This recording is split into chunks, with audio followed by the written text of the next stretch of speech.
nggih nggih.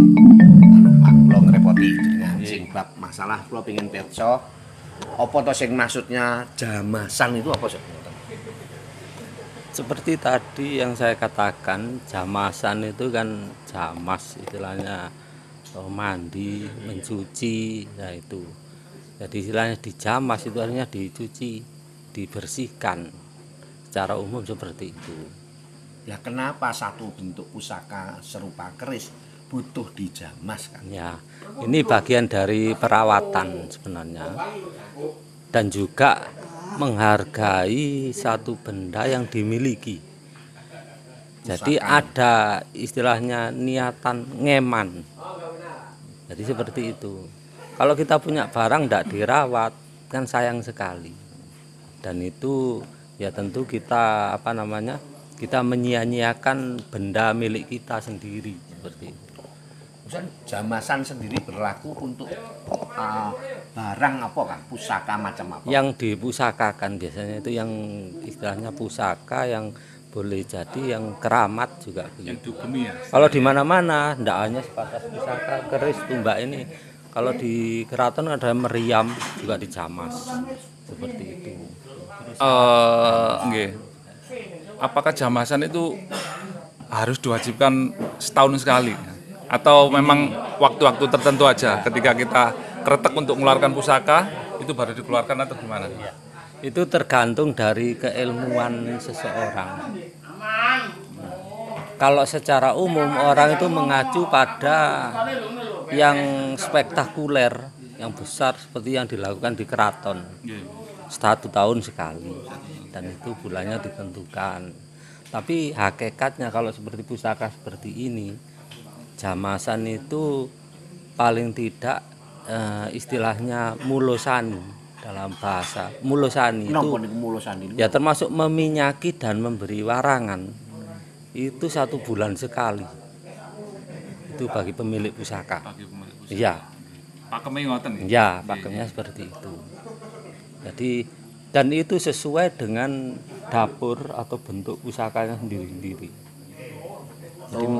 Jadi seperti itu sesuai dengan pusaka yang dimiliki. Jadi seperti itu. Misalnya kita punya Brojol katakanlah gitu ya. Kita punya pusaka dapur brojol.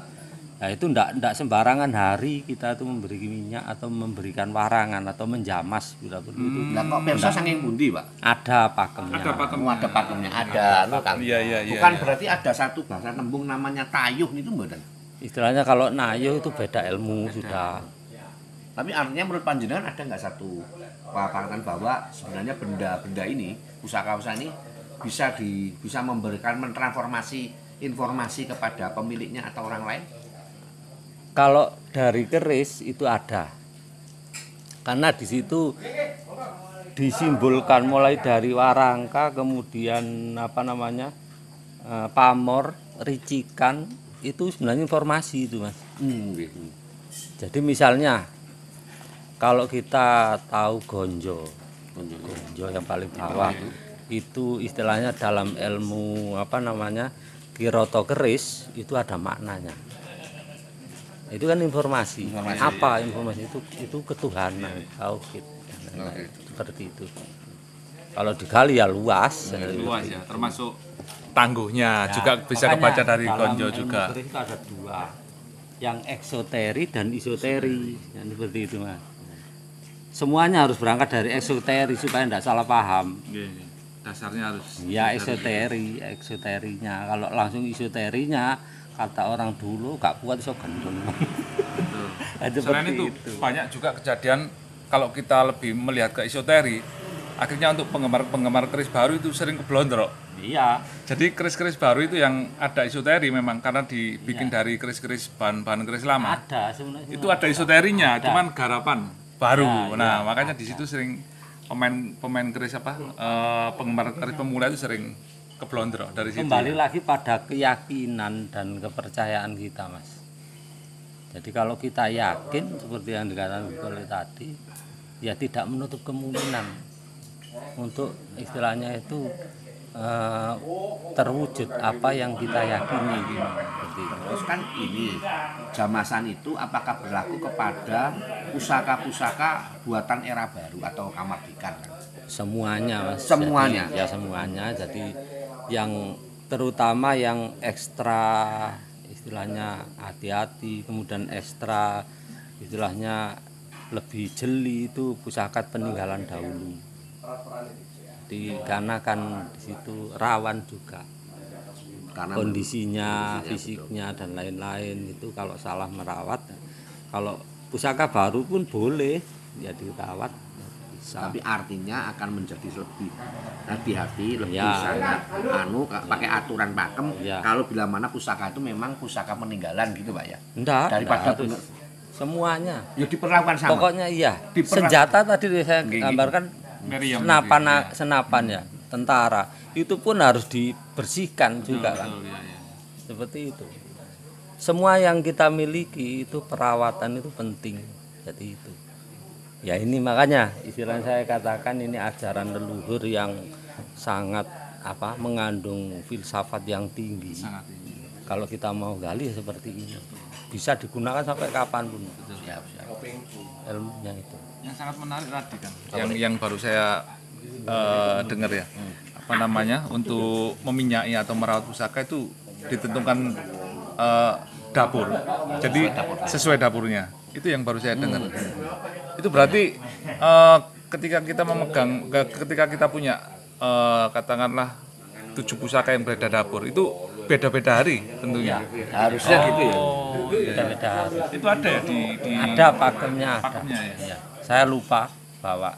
Kalau artinya Kang, nek keluar dari pakemnya resiko apa sih bakal ada Kang? Kan gini Mas, kalau sebelum orang melakukan suatu pekerjaan itu kalau bisa kan sesuai dengan list atau daftar istilahnya apa namanya? Cara profesional bilang itu sesuai dengan planningnya. Planning. Itu lebih aman daripada yang ngawur. Oh, iya. Jadi seperti itu. Walaupun niatnya apik, nek cara nglakokne salah ya mungkin hasilnya gak tepat ya Pak ya. Jadi artinya berarti yo Makanya orang Jawa itu percaya pakem, diugemi juga kan pakem itu, karena orang Jawa itu tidak mau sembrono, memperlakukannya hati-hati posisinya gitu ya. kan. Oke. Ada pakem yang tertulis, ada yang tidak, yang ada wejangan-wejangannya itu. Siap, siap. Ini Kang, mana meneh? Wes, karo. Sudah kayaknya lain waktu nanti perlu Iya, dibahas tentang apa namanya, Iya, pakem untuk pakem. iya. Betul, betul. Menarik Mungkin- soalnya, Iya, iya. karena banyak yang belum tahu masalah ini. Oh iya. Jarang-jarang ada yang bahas Jarang, kan? betul, Iya, betul. betul. Oh, yang Makanya ngono, saya Pak. tertarik yang itu. Oh, kapan-kapan. Nggih. Mulyokerto ini sebenarnya Iya. yang saya tahu paguyuban perkerisan di Langsung. Pasuruan itu Nuwun, baru, rata-rata baru.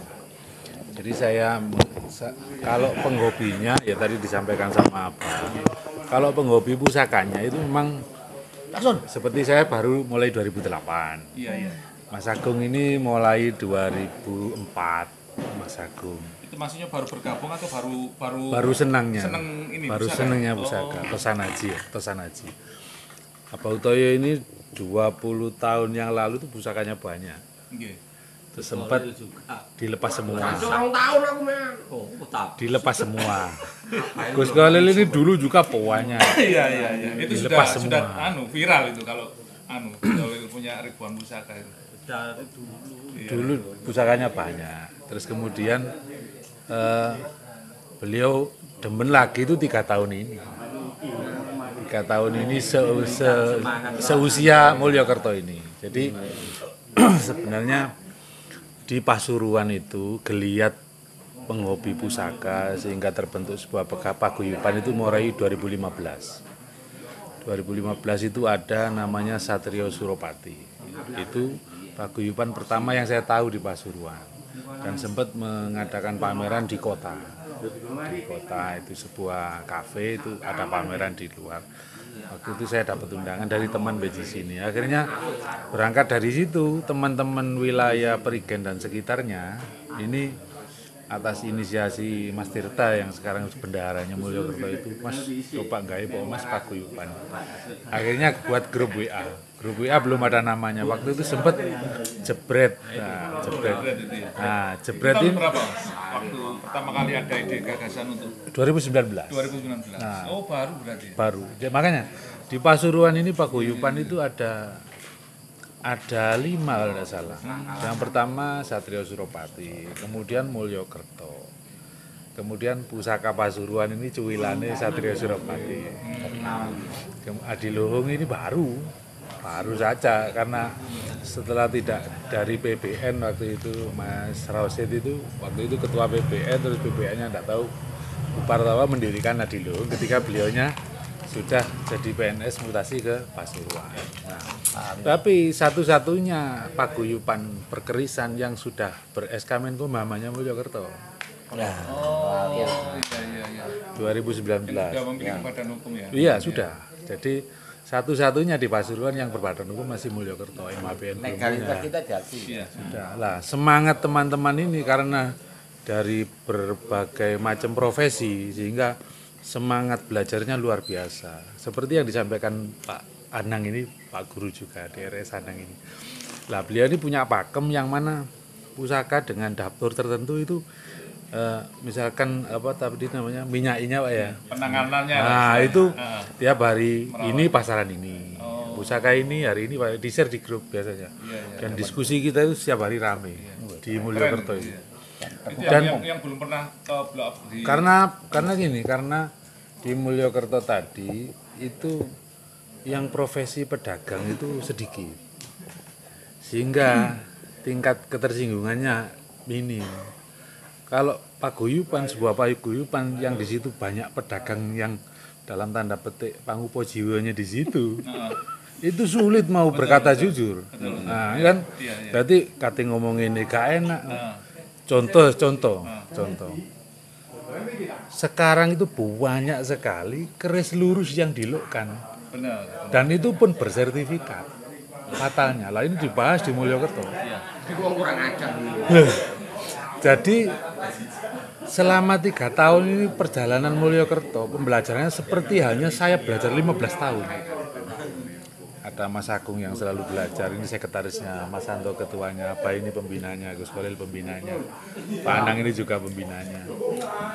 Nah ini Mas Tirta ini benar. Nah, Mas Tirta ini setiap hari diskusi bagaimana mengidentifikasi pusaka baru, bagaimana mengidentifikasi pusaka sepuh. Nah, ini aslinya Bali. Beliau bosnya Royal Senior. Ya. Sehingga di Mulyokerto itu selalu dinamis. Berbeda dengan paguyuban yang lain. Saya itu orang Pasuruan tapi belajarnya ke Malang sama Mas Agung. Saya baru kenal orang Pasuruan ya 5 tahun terakhir ini. Terus alasannya kenapa sebuah paguyuban butuh berbadan hukum? Oh, ya legalitas itu nanti biar dijawab sekretarisnya. Tidak salah ngomong terus aja. Heran deh aku. Tapi yang jelas saya mau menyampaikan Mulyokerto. Mulyokerto ini waktu itu setelah jebret itu jagongan bareng rembukan Tosanaji. Awalnya sehingga jabret ini jadi eventnya Mulyokerto. Akhirnya diskusi beberapa hari di grup WA itu memunculkan nama. Ada paguyuban ini gitu ya. Terus kemudian saya mencoba Mulyokerto ini sebenarnya sesepuhnya ada orang saktinya Tretes, termasuk apa ini masih keturunannya. Nah, satu dari nama. Yang kedua semangat artinya, mulyo mulia, kerto tercapai sebuah tujuan atau cita-citanya. Nah ini yang menjadi semangat. Sehingga teman-teman dari awal tidak mau nun sewu, apa ini sangat Gus Kolil apa ini sangat support. Tapi teman-teman tidak mau serta-merta disupport. Urunan naik bodoh-bodoh. Ini hebatnya teman-teman. Ya. SK Menkum pun kita urunan 100 ribuan semua anggota. Artinya Tidak mau jaga no. Meskipun beliau ini disambati Gus Kolil apa ini wis wah yes. Enggak gaib beliau mampu tapi teman-teman bekerja bareng. terusan acara ini artinya didukung secara pendanaan kali jantan Urunan. Jadi ada pembiayaan Jamasan ini pusaka itu dikenakan biaya 50.000 per bilah. Ini untuk ubo rampe dan sebagainya persiapan. Tapi ya banyak dibantu oleh beliaunya pemangku Padepokan ini. Acara pertama yang gebyar ini pertama kali yang ada di Pasuruan. Tahun 2019, 2 tahun yang lalu. 2 tahun. Nah ini kita mengundang Empu Fanani sama Empu Raden Arya Purwodadi. Nah, ini beliau dulu Jamasan, kemudian lah tahun kemarin kita pandemi, kita tidak mengadakan, kemudian tahun ini sudah 2 tahun kita akhirnya berinisiasi mengadakan sendiri dengan sama-sama belajar, semangatnya sama-sama belajar. Dan nanti ada Pak Wawan beliau itu kepala sekolah juga dalang, nanti bisa menyampaikan lebih detail acaranya nanti ada Jamasan. Aktivitas jenengan dengan pihak aparatur yang ini enggak ada. Nggak selalu komunikatif, kita selalu menjaga istilahnya, makanya pandemi kita tidak berani mengadakan. Kalau 2 tahun yang lalu ini arahan pusaka mau dari luar sana. Ya, artinya targetnya juga bisa jadi satu agenda program kerja dinas pariwisata ya Kang, ada target serupa itu.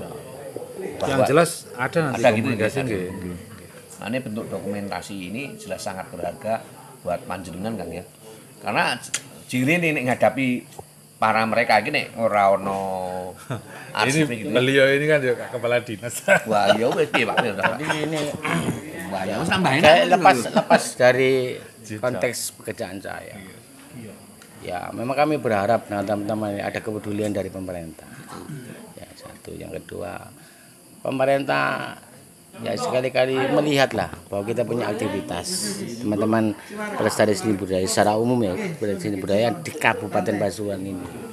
Ya terima kasih, kita setiap event terus pasti memberikan mengikuti secara prosedural, perizinan kita ikuti. Dari situ kan beliau-beliau tahu sebenarnya itu loh. Nah, kita coba sekarang karena kami mengetahui bahwa proses untuk ke sana, proses merangkul ke mereka katanya bahasanya kan masih menunggu waktu. Kita sudah 3 tahun, kita juga sudah lebih untuk menjadi bagian daripada sebuah kegiatan pemerintah daerah ini. Ya. Nantinya ke sana, nantinya ke situ. Insya Allah, ya mohon doa teman-teman semua bisa terkabul. Insya Allah Pak Bupati juga siap, ya, didukung dengan kepala eksekutif legislatif siap untuk membantu kita. Tinggal kita sowan ke sana untuk deal sepakat. Kita tunjukkan dokumentasi kita tunjukkan apa yang sudah kita lakukan, ya kita nggak ngomong aja itu. Dan sebagaimana disampaikan oleh Pak Juar tadi bahwa semua event-event kita nggak ada bos-bosan, kita saling support, saling mengisi. Dalam Gus Khalil juga sama itu, sama kita bersama-sama bareng-bareng. Itu tadi satu power, sangat power, sebuah kekuatan untuk pelestarian seni budaya. Dan ingat bahwa ini adalah kekayaan bangsa kita, khususnya tanah Jawa ini.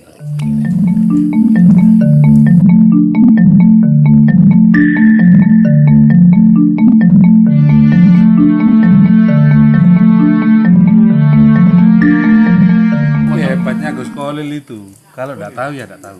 Ya. Hebatnya Gus Khalil itu. Oke, garu. Aku nggak ngerti keris aku. Bisa nih.